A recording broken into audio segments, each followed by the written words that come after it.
What is this? Only for Taylor? How could she be so cruel? With a loud slam on the table, father-in-law, his face red with anger, yelled at me. The table was adorned with lavish dishes. Yet, right in front of my mother-in-law was just a single cup of instant noodles. Until a moment ago, she had stared at it in disbelief. Now, she covered her face, appearing as if she was breaking down in tears. But I saw it. Underneath her hand, she had a sly grin. Seeing father-in-law on her side, she probably thought the situation was turning in her favor. But it wasn't going to be that easy. This instant noodle was just the beginning of our revenge. My name is Eva. I've been married to Robbie for 5 years.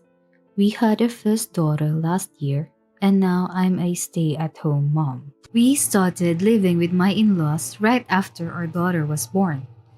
Back then, we lived in company housing, but Robbie was transferred by his company. The new location was near Robbie's childhood home. Hearing this, Robbie's parents were thrilled and began preparations for us to move in. They renovated their aging home, even preparing a room for the baby. It was hard to say no after all that. Sorry, Eva. Mom got a bit too excited. Yeah, after all they've done, it's hard to refuse. But you're at home during the day, right? Just you and Mom. Won't it be uncomfortable? The renovation was their idea. But they made a room for Jenna. And they said they'd help with her. That's a big help. Robbie seemed unsure till the end. But we eventually decided to live with his parents. However, living with the in-laws wasn't easy, especially my mother-in-law, who seemed to have hope for a grandson. She seemed to resent me for having a girl. She constantly made snide remarks about my housework and parenting. The worst was her comments about my cooking. What's with this plant food, Eva? It looks bad. Have you been feeding Robbie this? Well, Robbie said he liked it. Oh, Robbie's just being polite. I can't eat this. Clean it up. You're not eating it? No. I don't like food made by someone like you. And she'd leave the food untouched. No matter how I adjusted the seasoning, she'd taste a bit and say, "Still not good. Eva, is your taste off? Serving this to your mother-in-law? Even fast food or instant noodles are better." And she'd leave it. Lately, she'd bring home burgers and fries and eat them ostentatiously next to my dishes. It was clear she had no intention of eating my food. If she wasn't going to eat it, why should I prepare her portion? The day I left her spot empty, she was even worse. "Why is there no food for me?" she shrieked. "Well, you always say you don't like my cooking and eat something else. So I thought, unbelievable. Just because I eat something different, you treat me like this? This is too much." She covered her face, sobbing dramatically. "Wait, please. It's just that you always... So you're saying it's my fault?" She's acting like a tantrum-throwing child. My daughter, who was already at the table, sensed the tense atmosphere and began to cry. "This is a mess." Quickly prepared a meal for my mother-in-law and placed it in front of her, who was still complaining. "I can't believe this. What on earth were you thinking?" I wanted to say those words were mine, but I held back. I felt it was pointless to confront her directly. That night, I discussed my mother-in-law's behavior with my husband, Robbie. Both Robbie and father-in-law leave early for work and return late, so they're unaware of the weekday meals. "But Mom did that? But she's not like that on weekends. She doesn't complain on weekends, probably because you and father-in-law are around," I said. Robbie looked puzzled. I understood his disbelief. No one wants to think their mother would treat their wife that way. I had hoped that by keeping quiet, things would stay calm. But today's outburst was the last straw. And now, her snide remarks were not just directed at me, but also at her daughter. If I was cleaning, she'd follow me around saying, "Eva, you're so careless. It's a shame for the house after the renovation." When I showered with my daughter, she'd scold from the dressing room, "Don't be so loud. It's unladylike for a girl to be noisy. Who did she get that from?" When she told my daughter, "Jenna is cute, but it would have been better if you were a boy," I was horrified. I could handle her comments about me, but I feared my daughter would be her next target. When I thought about it, I couldn't stand still. Tears in my eyes, I told Robbie everything. He seemed concerned and said, "Okay, I'll talk to Mom." Those words made me breathe a sigh of relief.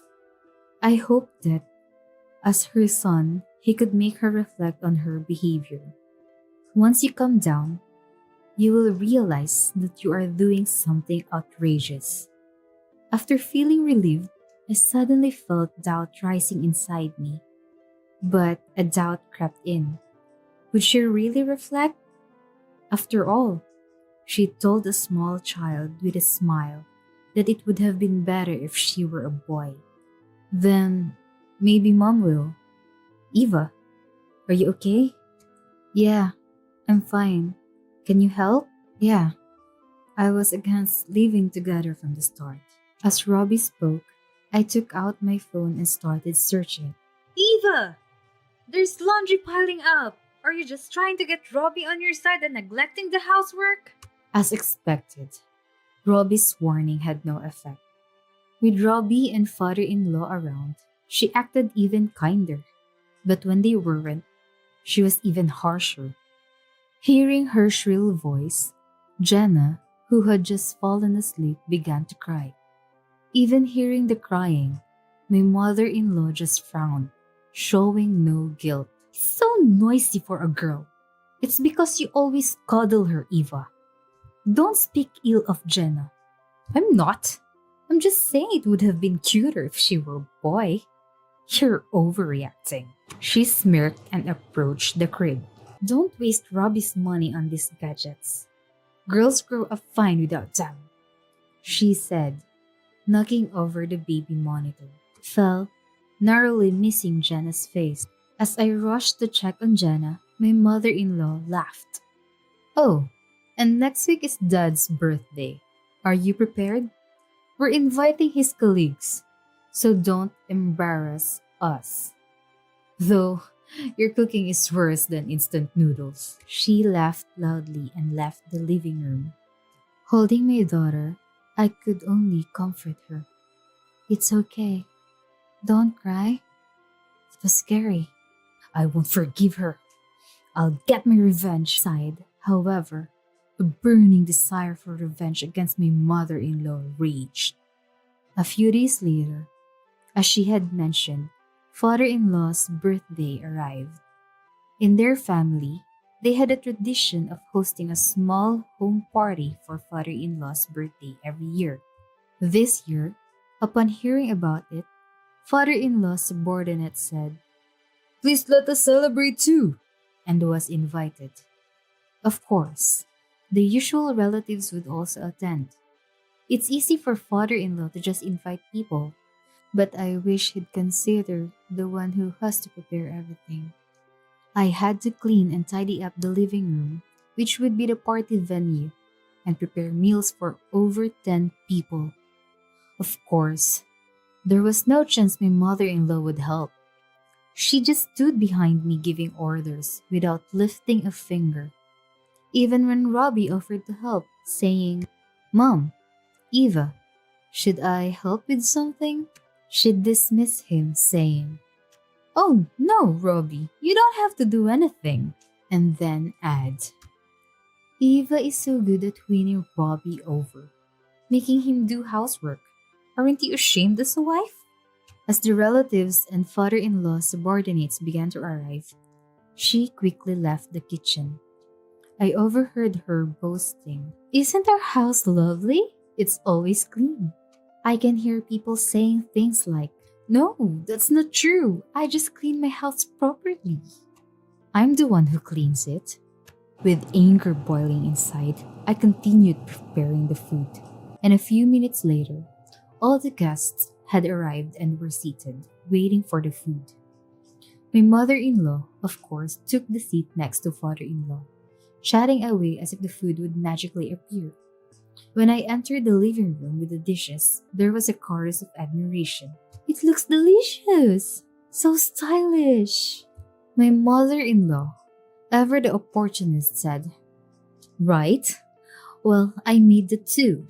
I silently set the dishes on the table. I placed the main dishes in the center and side dishes in front of each guest. And finally, I placed an instant ramen in front of my mother-in-law. My mother-in-law's eyes, covered in makeup, blinked repeatedly. She blinked in disbelief, looking between me and the instant ramen. "Eva, please enjoy," I said. "What's the meaning of—" The lively atmosphere was instantly silenced. The relatives and father-in-law subordinates sensed the tension. "What's going on here?" Father-in-law was the first to shout. "Eva, serving Taylor instant ramen? Explain yourself!" Slammed his fist on the table. But I didn't flinch. She always said my cooking was worse than instant ramen, so I served her just that. She'd never say that. "How dare you treat your mother-in-law this way?" No matter how loudly he shouted, I remained calm. Father-in-law, now frustrated, pointed at Robbie. "Robbie, this is because of your poor upbringing. Get rid of that awful woman now." But Robbie coldly replied, "Fine, then I'll cut ties with you all." "What? What do you mean?" "If you can still say kick Eva out after seeing this, then it's mom who should be kicked out." Robbie showed father-in-law his phone. On the screen was my mother-in-law, laughing as she knocked over the baby monitor. From the phone speaker, her recorded voice echoed, "Your cooking is trash. Even instant ramen is better." My mother-in-law's face, which had been downcast as if she were the victim, visibly paled upon hearing the recording. She must have thought father-in-law would side with her and help her navigate the situation. But that wasn't the case. Robbie played multiple recordings from the baby monitor, showcasing her numerous hurtful words and actions. Initially, she tried to avoid eye contact, but soon realized everyone's gaze was fixed on her. In desperation, she lunged for Robbie's phone, losing her balance and face planting into one of the dishes I had prepared. It's a fabrication! Eva's lies!" she screamed, her face smeared with makeup and sauce. But her voice was unmistakably the same as the one coming from the phone. All the guests looked at the mother-in-law with disdain, as there was no way to escape the situation. The guests looked at her with disdain, and father-in-law was in shock. "Taylor, it's not true. It's not." No matter how much she protested, no one defended her. Robbie stood up and came to my side. "We're leaving this house," he declared, and we left the living room. We could still hear her incomprehensible screams, but we never looked back. Soon after, we left their house with our pre-packed bags.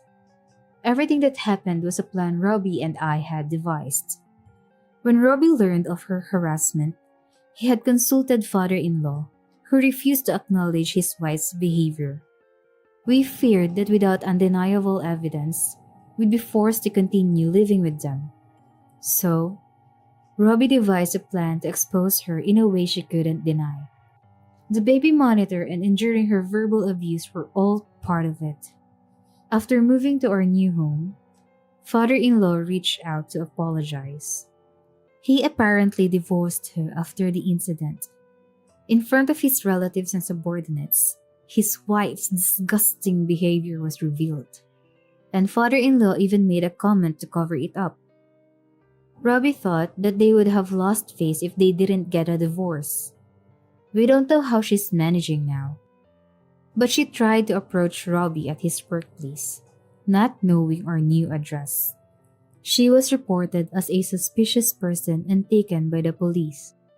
Father-in-law said that she should forgive him because she had thrown out her mother-in-law. But she said, "What are you going to do?" For me, it was the time when I consulted her about Eva. So to be honest, I think we can just ignore it like this. I don't mean right away. That's right. I'll let him remind me for a while. And so, we haven't been in touch for a while now. Maybe in the future, we'll let him see our child. For now, we want to enjoy our time as family of 3. Robbie admitted that he had been too focused on work since the transfer and hadn't been there for Jenna and me. Since moving, he's been taking days off to spend with us.